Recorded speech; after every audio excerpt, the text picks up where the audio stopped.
Hi thinkers, welcome to the Algorithms in Python playlist on thinkexacademy.com.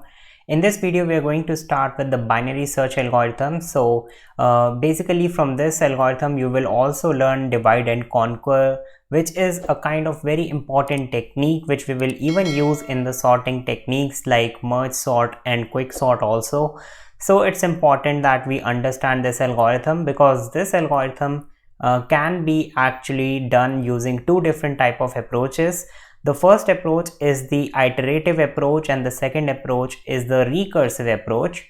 So in this tutorial we are going to start with the iterative approach, and in the next video we will start with the recursive approach, and we will also see and compare the time complexity of these two different approaches. So before you can see here we have a given array. This is the array that I am given. And the first important thing about binary search is that it works only if the given array is a sorted array, or you can see that this array is a sorted array. It is sorted in an ascending order. It can also be in the descending order, and accordingly we will have to just change the conditions. So here we have this array 2, 3, 4, 5, 7, 8, 11. We are given an element which is item 8. And now what we want to do is we want to construct a search algorithm to find the position where this item is located. So what I have simply done here is I have created a variable result which will hold the value returned by the binary search function, which takes two parameters, which is this array and the item that we want to search. And you can see here we have defined the function here, and we will write the function. First we will understand how binary search works, and simultaneously we will update this function also, right? So if this binary search function returns a negative of 1, it will be not present in the array, right? So that's what I've just done, this very simple and basic construction of the algorithm. Now let's perform the search. So first I have this array 2, 3, 4, 5, 7, 8, 11. So I'm just going to write this array here: 2, 3, 4, 5, 7, 8 and 11. So the basic idea of the binary search, basically binary means 2, which means that we are going to actually divide this array logically into two parts. So basically we are not going to divide this array into two different arrays. We are just going to visualize this whole array in two different parts. The way to do is very simple. First of all, we will create a position. We are going to manage three positions in this algorithm. The first one is the position which is the low position. The second one will be the high position. And the third one, which is the most important one, is the mid position. And this mid position is calculated by using the formula low plus high divided by 2,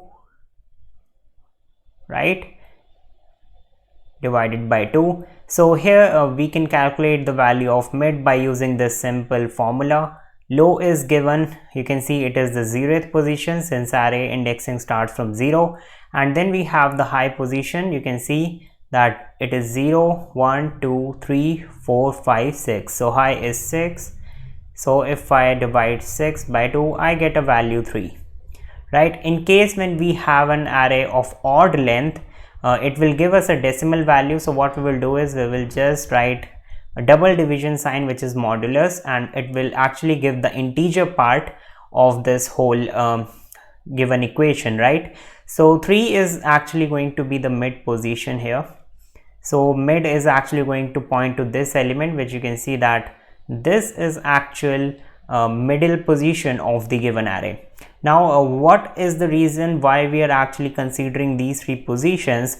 Because these three positions are going to help us in dividing, and once we will divide the array, while dividing I'm going to write here it is a logical division, it's not the actual division, right? So we are going to use these positions to actually consider only one part of the array, and then what we'll do is we will conquer, right? I will just conquer the algorithm, right, which is searching in our case. So let's start with the algorithm. Let's see how the algorithm will work in the iterative approach. right? So before starting with the iterative approach, let's create these three positions inside of our program, right? So here what I'm just simply going to do is, inside of this function I'm just going to create a value low. Make sure you leave the indentation here because this is a function, and in the low I'm going to assign it a value 0 because that is the initial position. And then we have the high position, which will be the length of the array -1, right? We can calculate it this way. And I'm going to assign mid as 0 because initially we want the mid to be 0. And what the idea is, we will keep calculating the value of mid once we are in the iteration, right? So let's perform the iteration, right, which we can do using the while condition. So while loop is actually used to perform the iterative approach, and this loop will run until and unless the value of low is less than equal to high, right? So we have created an iterative approach. So here we have a condition that the value of low position should be always less than or equal to high position, right? And here what I'm going to do is, I'm going to calculate the value of mid, as that if this condition is true, we can now calculate the value of mid as low plus high. Integer part of this equation is by writing these two forward slashes, and that will give the integral part. So I'm just going to write that it will give the integer part, right? So now we are actually obtained these positions, and now what it will do is, it will this while condition will actually run until and unless the value of low becomes greater than the value of high, right? So now let's move on to binary search and let's see how these positions will work. So in the first iteration, the value of low was equal to 0 and the value of high was equal to 6. So low is less than high, right? So we are now going to get inside of the algorithm or the iteration part. So here we will start from the low position. We have calculated the mid position. The first thing that we will do here is, I'm going to write here comparison with the middle element, right? What are we going to compare? We are going to compare the item with mid position. So that's the first important thing, because if we get the item that we wish to search for in the middle position, then we can actually return the mid position and we can actually print that out, right? So in that case, we can say that it will be actually the best case or the best time case complexity, and obviously it will give me a big O of one time complexity, right? So we will have to first manage this condition. So what I'm going to do here is, we can actually compare it with the middle element. Now you can see 8, which is the element which I want to search for. So item was equal to 8. Now middle element is not equal to 8, right? So now what I will do is, I will compare this value of item with the middle position. Now you can see the item has a value higher than mid position, which means that 8 is not going to lie in this part of the array, right? So what we can do is, we can actually ignore this part of this whole half part of the array, and the way to do is to reassign the value of low, right? So if the value of item is greater than mid, what I can do is, I can actually reassign the value of low to point to this mid position, right? And then again I will calculate the value of mid by using the updated low value and the high value, and again we will get a mid value somewhere here, right? The mid will get assigned here, and again I will compare it with the value of the item, and I will keep doing that until and unless I get this item equals to mid, and I will simply return it, right? If we have the second case, which is if the value of item is less than the mid position, it means that it is going to lie in this part of the array. In that case, I'm not going to update low, I'm going to update the value of high to point to this mid position, and again we have the same approach of recalculating the values, right? So now let's implement this in Python.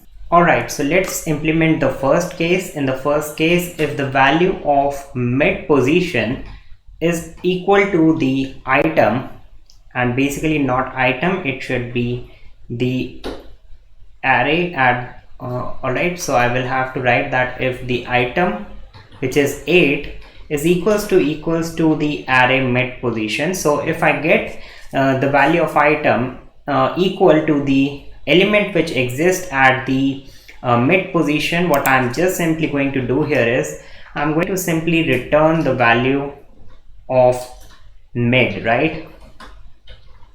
And what it will do is it will simply display the value of mid here, which is string of result, because it is going to return out of this statement.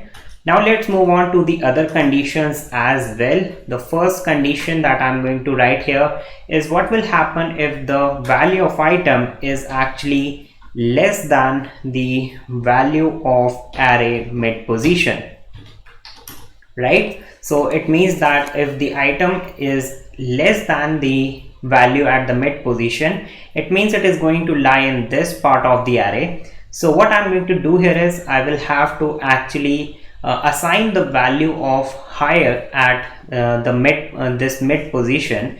So here what I'm going to do is I'm going to just simply write that high will be equal to mid minus 1, right?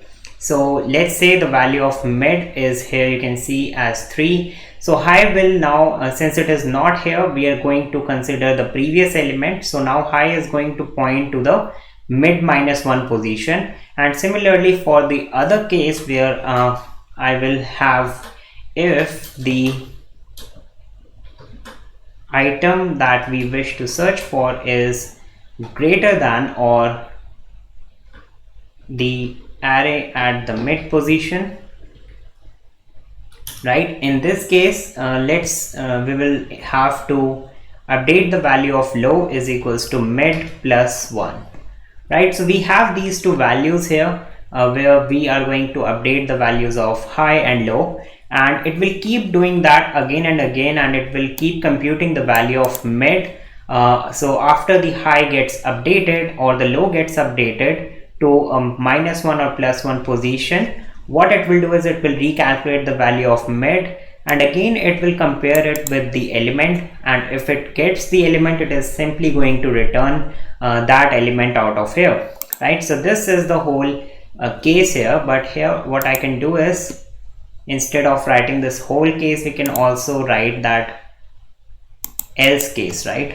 So instead of writing this whole if, we can simply write else part, right? So if this is not true, then it is going to run this else part, right? So I'm going to remove all these positions, right? So what will happen if it did not found any element, right? If it was not able to found any element returning the mid, so we will have to return a minus 1 position. So what I'm going to do here is I'm going to write here return minus 1, right? So this is actually going to return a value of minus 1, and this is the end of the function. Now let's try to run this program and see whether there are some errors in it or not, and we will fix them by understanding this whole approach, right?